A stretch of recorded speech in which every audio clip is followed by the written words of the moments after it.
Sit back, subscribe to the channel, and let's see together what really happened.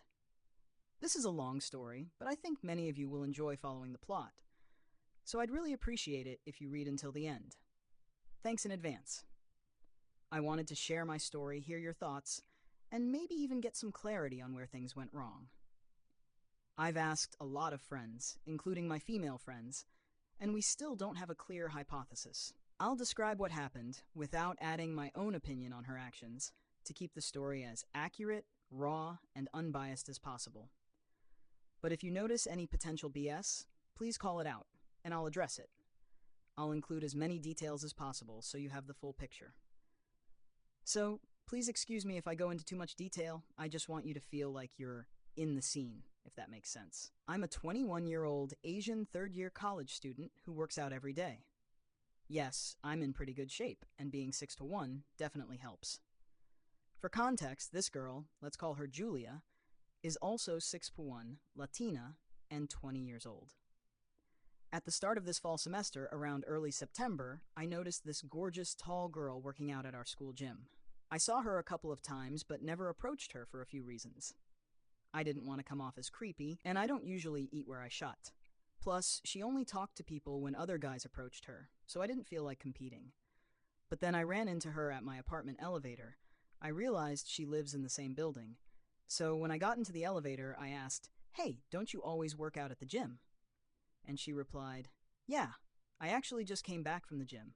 "What's your name?" I said, "I'm my name." And she said, "I'm Julia. Nice to meet you.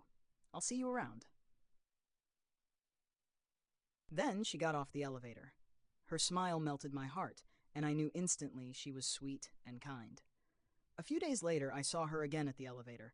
She had clearly just come back from the gym, so I asked, "How was your workout?" She replied, "Ugh, it was good. I did leg day as a little treat after all those midterms." I said, "Oh, that's nice. When do you usually work out?" She replied, "Usually around 5:30 to 6:30-ish. I responded, "Oh, wow, that's early. I usually work out late, like 8:30 or 9:30. I know it's terrible, but I'll try to come around your time this week." Before she got off, she said, "Sounds good, I'll see you around," and she left. Spoiler, I never actually went to the gym around her time because I completely forgot. However, I came across her Instagram profile and realized we had one mutual friend, Macy.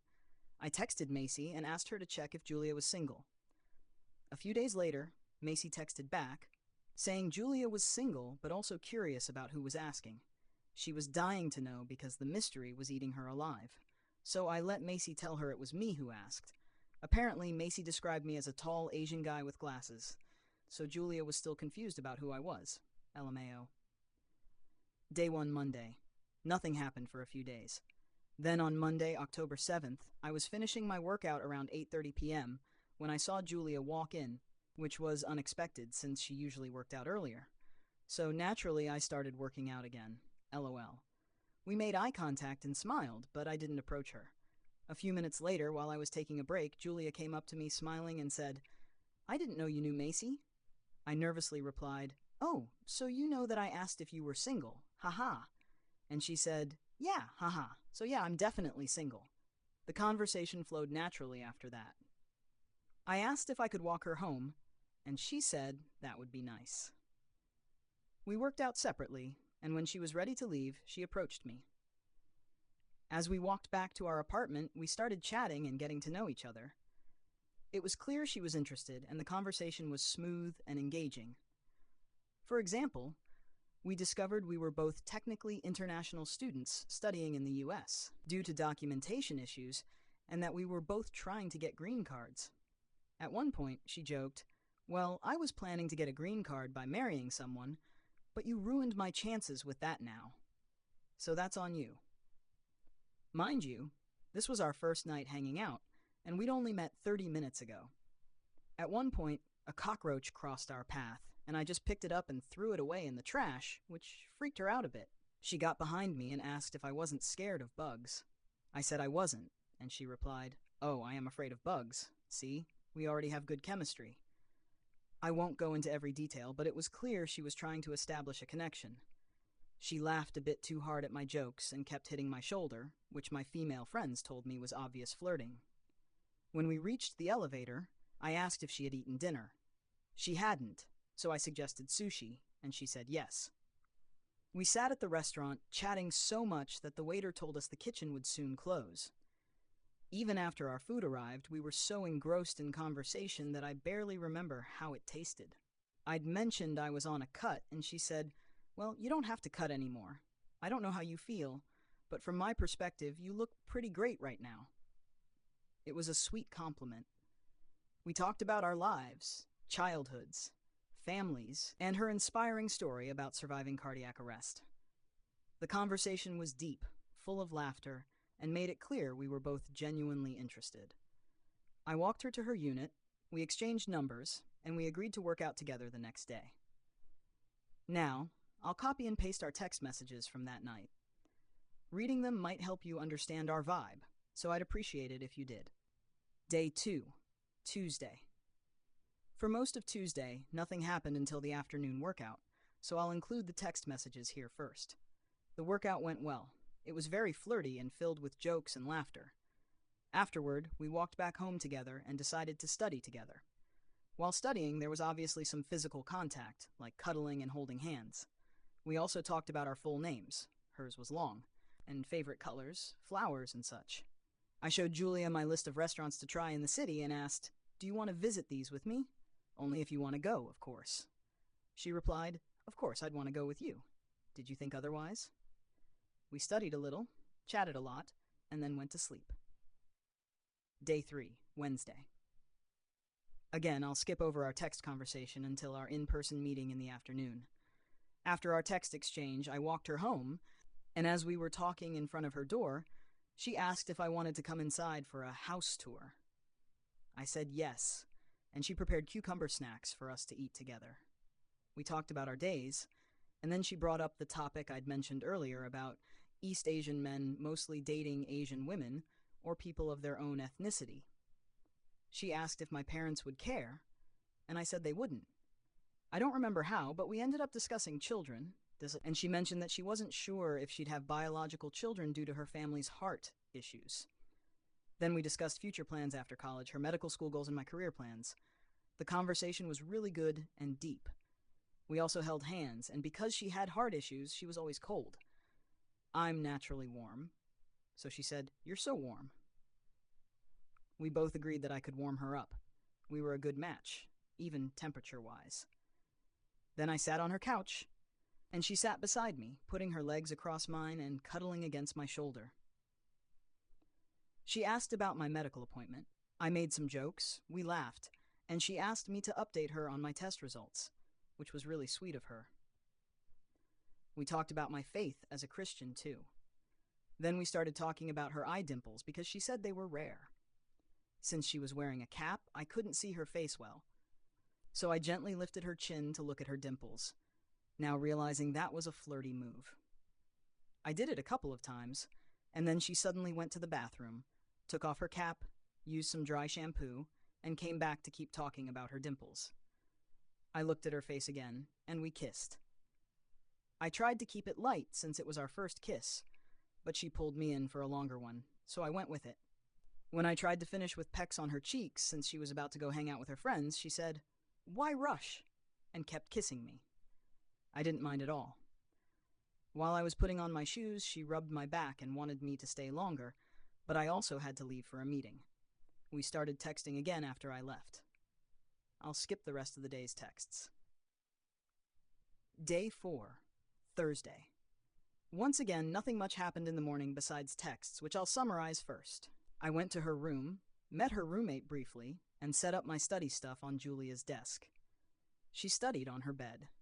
As we were studying, we started chatting. I asked her how hanging out with her friends went, and she said it went well. They basically talked about me the whole time. She said her friends were teasing both of us for being so flirty in our texts. I laughed and told her I wasn't afraid to show interest in a girl I liked, unlike many people in our generation who act uninterested despite liking someone. She agreed, saying she didn't support her friends' decisions to go after a full college experience by dating guys who only wanted short-term flings. She always told her friends that those guys weren't looking for serious relationships. This conversation about dating philosophies made me feel good, as I'm looking for a serious relationship and not just having fun. I don't know if this is relevant, but I showed her an Instagram reel where an influencer said that girls always have one backup guy. She replied, "I don't know who she's talking about, but that's definitely not me." I joked about her lying, and we both laughed. Again, she didn't seem like the type to keep a roster, but of course I could be wrong. She also admitted she stalked my LinkedIn profile because I left her hanging on Instagram. I don't post anything, and my profile picture is black. She said my LinkedIn was impressive and wondered how we had the same 24 hours when I accomplished so much. I didn't know how to take the compliment. It was sweet. We started talking about who we messaged after we first met Monday night. She showed me her text to our mutual friend Macy, which said, "Thank you, Macy. He's the sweetest guy." She also showed me a screenshot of my text to her on Tuesday morning. "I definitely wasn't thinking about you, I was," which she sent to her roommate with, "Why is this guy so cute?" I also told her I'd been telling my friends how amazing she is, which she appreciated. I asked about her text from Wednesday about wanting me to come over for a cuddle, and I told her I was ready if she was. She replied, "You didn't think I was ready? I just realized we talked about taking things slow, and it sounded contradictory, so I said next time. Haha." We continued studying until I lay down on her bed to take a break, and she joined me, cuddling and rubbing my chest. We started talking about our past relationships. She told me she'd gone on some dates in her first year. She's a sophomore, but nothing beyond kisses happened. I told her about my lack of dating in high school and college until now, which she liked. I mentioned a girl I'd talked to who worked at the gym where we worked out. Julia asked to see her Instagram, so I showed her Katie's profile. Julia looked at her bikini photo, gasped, and said, "She's so pretty. Why did you leave?" I replied, "She was immature, and we didn't match. She's the opposite of you, which is why I'm talking to you." Julia liked that and asked if she was my first real kiss, which I confirmed, and we kissed again. The session was very flirty and affectionate. At one point, she asked me to scoot over so she could get on top of me, though she was hesitant since we'd discussed taking things slow. But I encouraged her, so she did, saying, "I could get used to this," as she kissed me. We made out for about 3 hours and realized we hadn't studied, so I tried to leave. I gave her some goodbye pecks, but she kept pulling me in, saying, "I fold too easily." I finally left around 9 p.m. Later, she texted, asking to talk about something serious tomorrow before she went home for the weekend. At midnight Friday, I went to her place and she pulled me onto her bed. She said, "I talked to my roommate after you left and realized that we're moving fast. I know you're saving yourself for marriage, and I don't plan to do that anytime soon. So I was wondering if we could just stay friends." I was confused and speechless. Her reasoning didn't make sense. Saving myself for marriage doesn't mean I'm thinking of marrying her, especially not anytime soon. Also, it seemed hypocritical that she mentioned taking things slow, as we'd been equally flirty. My guess is she didn't want to wait. I didn't say anything and left. Before I did, she gave me a long, tight hug. We texted afterward. Day 5, Friday. So we talked again, and I asked her why the sudden change. Her answer was basically that she's the type of person who believes we are either meant to be or not meant to be. 50-50. She also said, "You've been making a lot of marriage and wife you up jokes. I know you didn't mean them literally, but they made you seem a bit too strong, and combined with how quickly we were moving, I think I got scared." Honestly, I don't know what everyone else thinks, but her response didn't make sense to me. First of all, I don't believe in the idea of meant to be. Relationships require work with the right person, and considering the chemistry we had from the start, we seemed meant to be. Second, if she knew I didn't mean those marriage jokes, why would she feel scared? We both made those jokes equally. She was the one who brought up the green card on our first night. Third, I wasn't the only one pushing the boundaries of our relationship. She was making bold moves, and being forward too. Again, I expressed my confusion about what she was saying.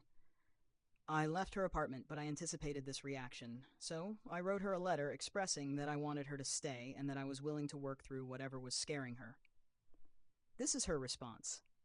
Hey, I read through your letter, and first off, I wanted to thank you for all the thought and effort you put into it. To be completely honest, I have only known you for 5 days, so I didn't really have time to develop as strong of feelings as you did. I don't want to invalidate how you feel or what you wrote, but I need more time to develop connections at that level.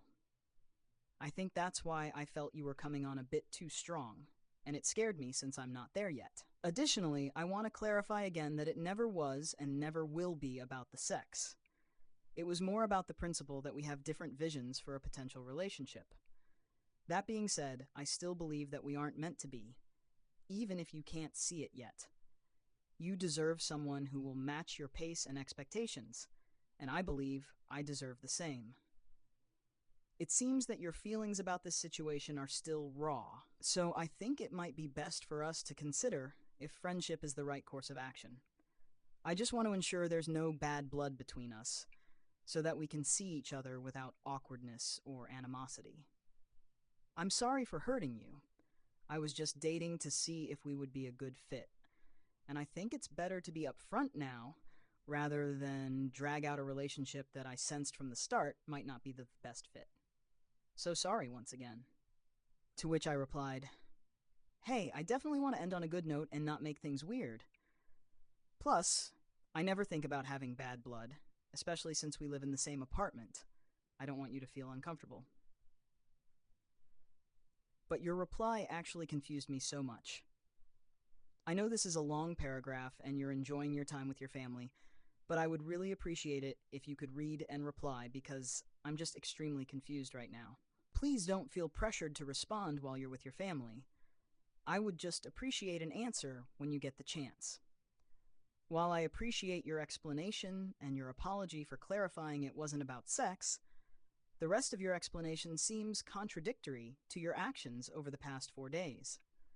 I understand that you were testing the waters by hanging out and having fun, which is totally valid, but please note that I only came off as strong or forward because you matched my energy, and sometimes you were even more forward than I was.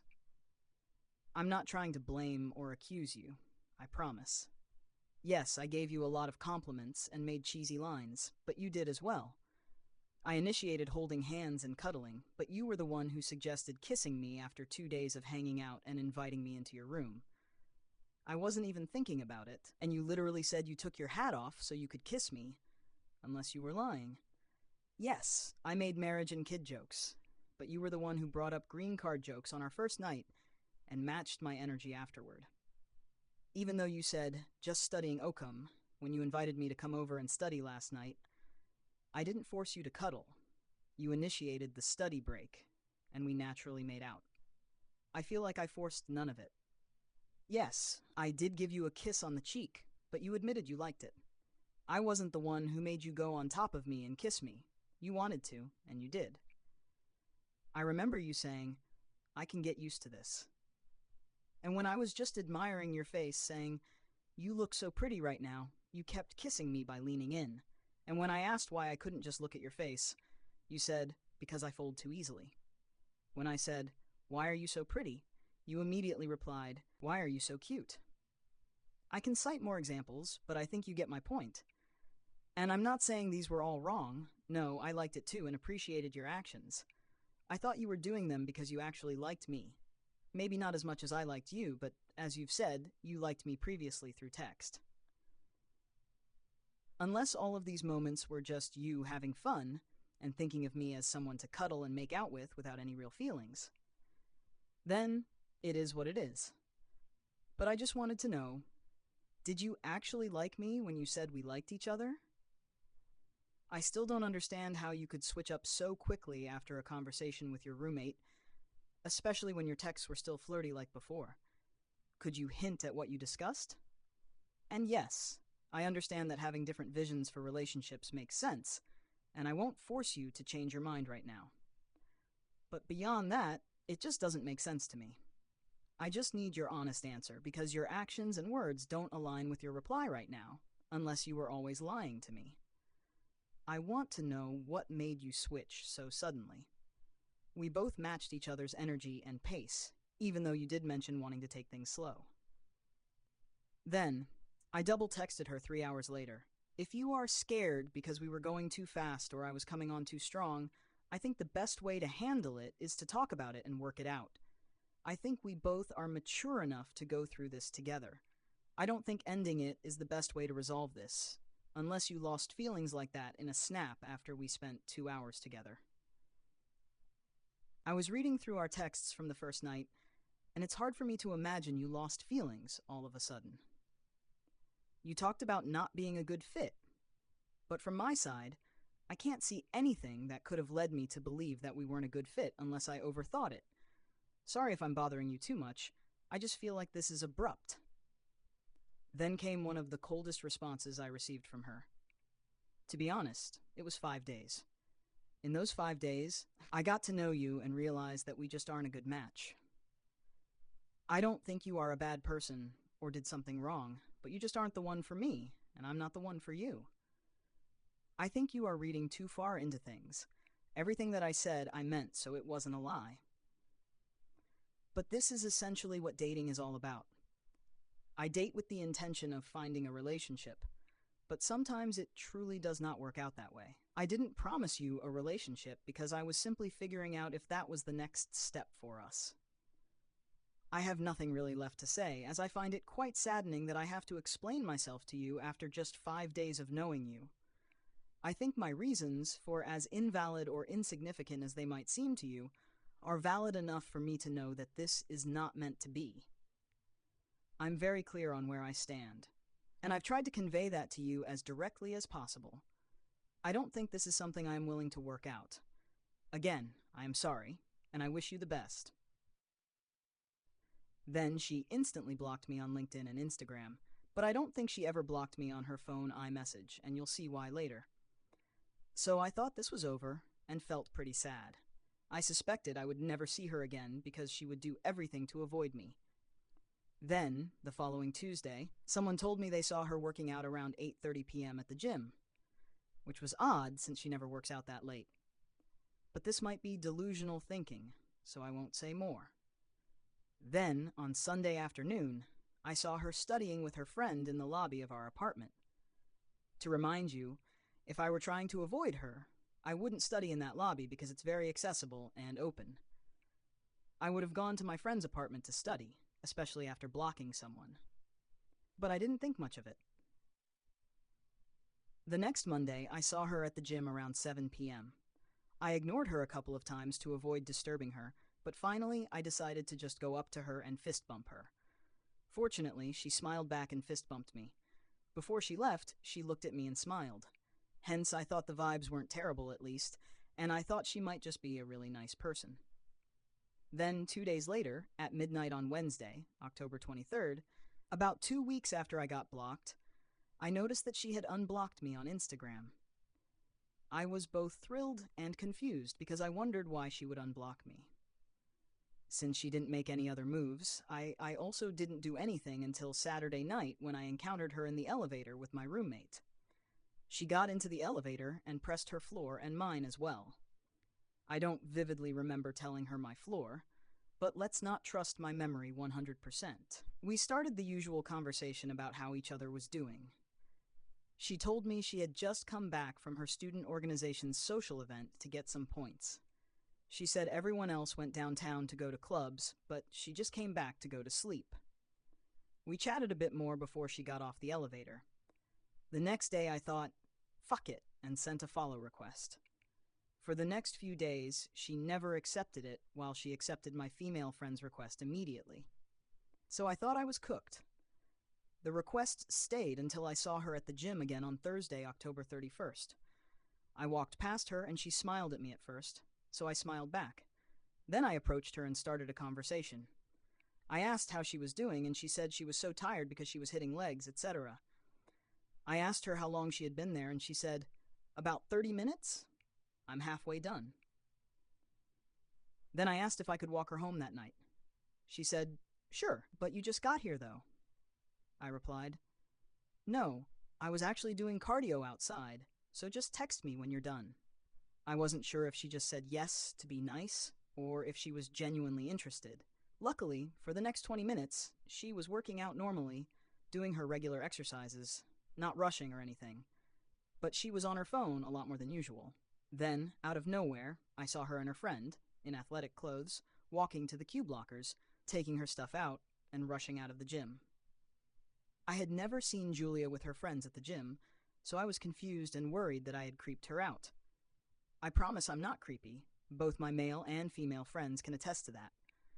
Julia herself told me multiple times that I was the least creepy guy at the gym, and that, unlike many other guys, I look comfortable and not aggressive. So I immediately checked my Instagram to see if I was blocked. I wasn't. Later that night, I texted her, "Hey, can we talk tonight one-on-one? Just the two of us?" I've been a little confused lately, and I would appreciate it if we could talk tonight so that I can move on if you have completely moved on, and so I don't bother you anymore. Just let me know. If tonight doesn't work, we can try tomorrow. I would love to catch up with you, but just us two, please. I'd like to keep it between us. Here, I emphasize just us two because many of my friends suggested it, as Julia shares so much of our stuff with her friends and her roommate, and I wondered if her friends might influence her texts to me. An hour later, she replied, "To be honest, there is no need to meet up because I have nothing to say on this matter. I don't know why you're confused, and frankly, I was just trying to be cordial and not make things awkward. You offering to walk me home made me uncomfortable, so that's why I left. I would appreciate it if you respected my decision and stopped contacting me." I immediately checked if I was blocked again, but I wasn't. I don't even know if her friends knew I was unblocked in the first place, but we will never know. In fact, I wasn't blocked again until the next morning around 11 a.m. The last text I sent was, "Got it. I'll trust that this decision is your own and respect it from now on. I'm surprised I wasn't blocked on iMessage. If you felt uncomfortable, it would have been nice if you'd texted me this message after you left. But maybe I'm expecting too much. I guess I got confused because you unblocked me on Instagram, but maybe I read into things too much. Have a great life, and I wish you the best." As you can see, my emotions got in the way a little bit, and it was not my proudest text. This message was sent about 20 minutes after her text, and I still wasn't blocked on her phone, which was interesting, but I'm not going to put too much emphasis on that. So, this is my story so far. Basically, here's what happened over the course of a few days. We hit it off right away and got close fast. Things escalated quickly, but just as I thought we were on the same page for something meaningful, she pulled back, saying she felt things were moving too fast and suggested staying friends. I'm curious what might have influenced this sudden shift from her side. We had some meaningful moments and even talked about future plans, so her change of heart felt abrupt. There's also the factor of her friends, who might not be the best influence, and I wonder if they played a role in her decision. A couple of weeks later, I noticed she quietly unblocked me on Instagram without reaching out, which left me wondering if she had second thoughts. Reflecting on all this, I'm trying to understand whether I'm holding on too tightly to something that was brief but felt promising to me.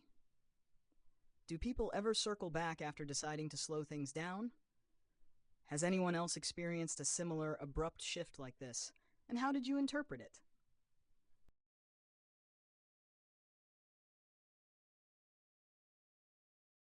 As I entered the church on that beautiful Sunday morning, I didn't expect to meet the man who would change my life forever. I first saw him standing on the balcony of the rectory, and I knew there was something special about him. He wore a crisp white shirt that complemented his dark hair and striking features perfectly. As the Mass began, I couldn't take my eyes off him. It felt like I had known him forever, even though we had never exchanged a word before. Our parish priest called him up to speak to the congregation, and as soon as he began talking, I was mesmerized. His voice was so beautiful, and at that moment, I realized I was falling in love with him. After the Mass, our parish priest texted me and asked if I could join them for breakfast so he could introduce me to his visitors. At that time, I was a youth volunteer, spending my weekends serving at the church. I told him I'd be home quickly because my dad had bought a liter of Carabao milk, which was our favorite breakfast paired with freshly cooked rice. When I got back, I went straight to the rectory to see who these visitors were. My heart skipped a beat when I saw the guy from the balcony sitting at the dining table, looking at me with a smile on his face. He said, "Good morning, kain na tayo, kanina ka pa hinihintay ni Effer." Good morning. Come here, let's eat.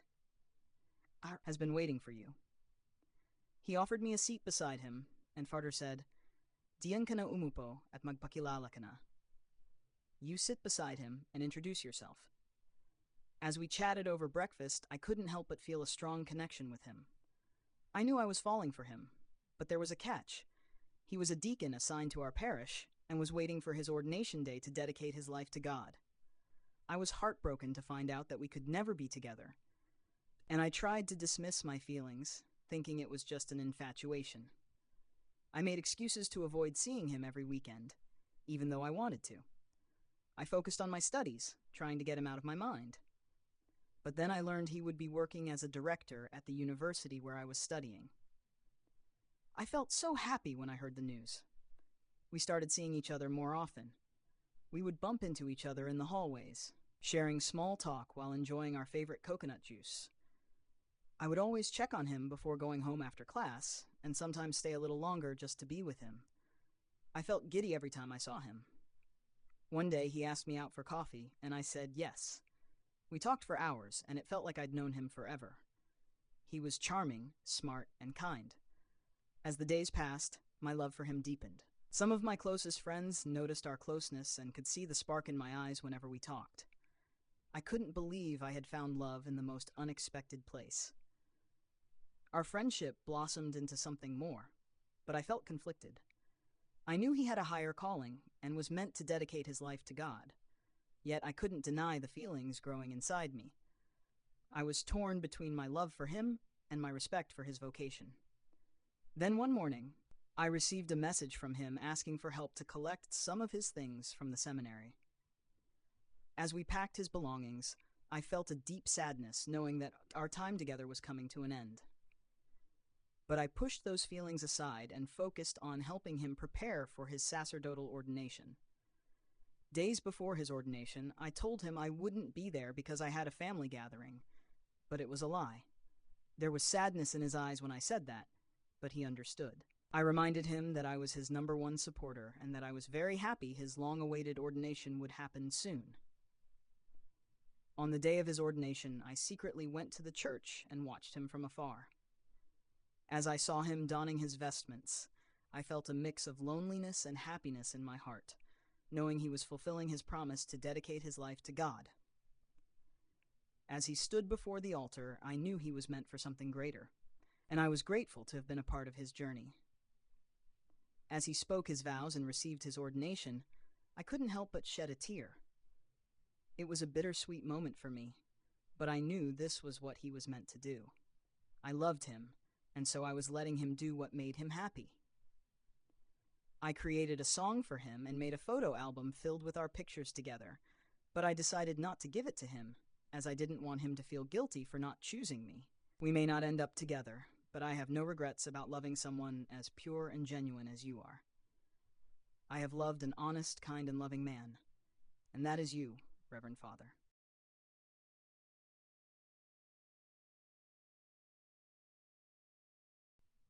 I met this guy, Guy 1, who was friends with the guy, Guy 2, I dated over 3 years ago. I was in a toxic relationship with Guy 2 for 2 years, which was draining for both of us. During that time, I became very close friends with Guy 1. He was my shoulder to cry on, and my Jiminy Cricket. Guy 2 didn't see any issues with us being friends, since we all lived together, along with another friend of theirs, until he found out I was confiding in Guy 1 about our problems, or that he was comforting me when we fought. Guy 1 and I supported each other through a lot of dark times. When Guy 2 and I had our nasty breakup, Guy 1 helped protect my belongings until I could move them out. After the breakup, Guy 1 drifted away from Guy 2 because of the abuse he inflicted on me. He even laid hands on Guy 1 once to protect me. I kept in touch with Guy 1 for a little while, but then Guy 2 texted me shortly after I moved out, saying hurtful things, including, "Well, now you can fuck guy one." I was really hurt by him thinking that, so to prove I wasn't like that, I distanced myself from guy one.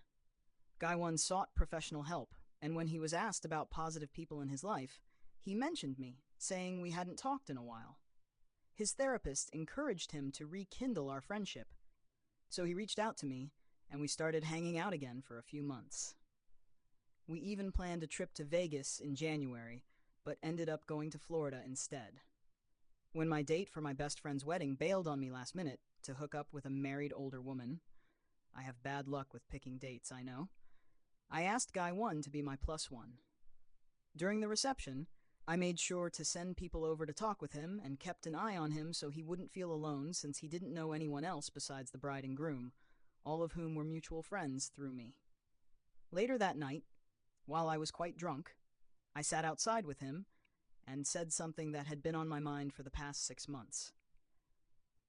If by chance neither of us is in a committed relationship by 30 or 32, we should get hitched.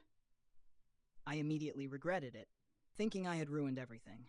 He laughed in a sarcastic tone, saying, "That's the most romantic thing you've ever said to me." But he didn't answer my proposal.